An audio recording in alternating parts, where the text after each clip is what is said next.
آج میں آپ کو ایک ایسے گھر کی کہانی سنانے جا رہا ہوں جہاں دولت نے رشتوں میں فرق ڈال دیا تھا، مگر آخر کار سچائی اور صبر جیت ہی گئی۔ یہ کہانی ہے سکھر گاؤں کی، جہاں ایک بڑے مگر سنسان گھر میں رہتے تھے حاجی کریم دین، ان کی بیوی زینب اور ان کے 2 بیٹے۔ بڑے بیٹے کی شادی ہوئی تھی ایک امیر گھرانے کی لڑکی نائلہ سے، اور چھوٹے بیٹے کی شادی ہوئی تھی ایک غریب مگر نیک دل لڑکی عائشہ سے۔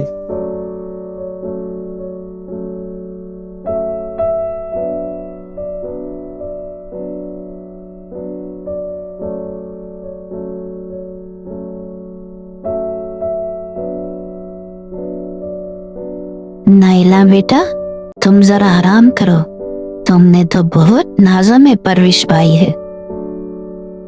جی امی جان، آپ تو بہت اچھی ہو۔ اوکے، تو میں جا رہی ہوں آرام کرنے کے لیے۔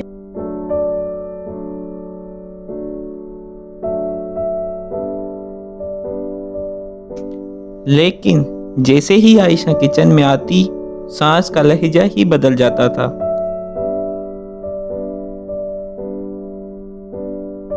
عائشہ، جلدی کرو، کھانا تیار کر کے پھر بعد میں جھاڑو لگا کے برتن دھو لینا، ٹھیک ہے؟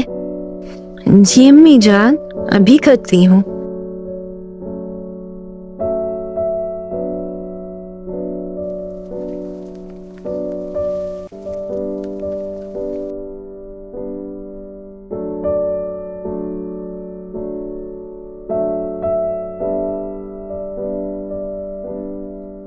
سنو عائشہ، تم سارا دن کام کرتی رہتی ہو، کیا تمہارے مائکے والوں نے تمہیں یہی سکھایا ہے کیا؟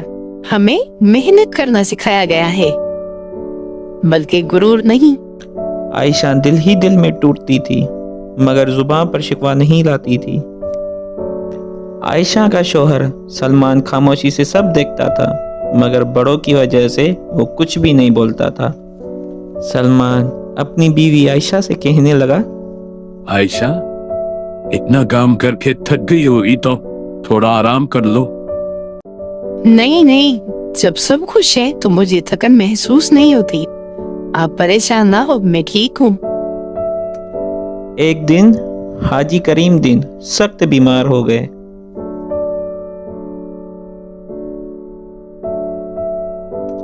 اسی دن نائلہ نے کہا،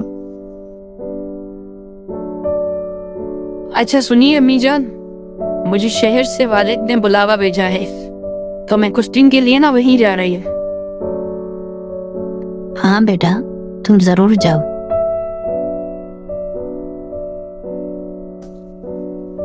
اور ادھر عائشہ نے دن رات خدمت کی۔ ابو جی، دوائی پی لو، آپ کی دوائی کا ٹائم ہو گیا ہے۔ شکریہ بیٹا، اللہ تمہیں خوش رکھے۔ کچھ دن بعد حاجی کریم صاحب ٹھیک ہو گئے۔ جب حاجی صاحب ٹھیک ہو کے اندر کمرے میں آئے تو دیکھا کہ ان کی بہو نائلہ بھی آ چکی تھی، اور سامنے ان کی بیوی بھی بیٹھی ہوئی تھی۔ زینب نے اپنے شوہر کو ٹھیک ہوتے ہوئے دیکھا، وہ خوش تو ہوئی مگر ساتھ ہی شرمندہ بھی ہوئی، اور عائشہ سے کہنے لگی، عائشہ بیٹا، مجھے معاف کرنا، میں نے جو بھی تمہارے ساتھ سلوک کیے ہیں ان سب کے لیے، اور ہاں، آج سے تم میری بیٹی ہو۔ امی جان، ایسی کوئی بات نہیں ہے، آپ میرے لیے میری ماں کی طرح ہیں۔ آپ کا غصہ، آپ کا پیار میرے لیے ایک ہی برابر ہے۔ مجھ سے معافی مانگنے کی کوئی ضرورت نہیں ہے امی۔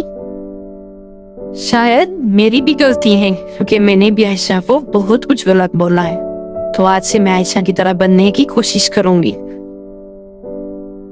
یہ کہانی ہے تو چھوٹی، مگر اس کہانی کا سبق بہت ہی بڑا ہے۔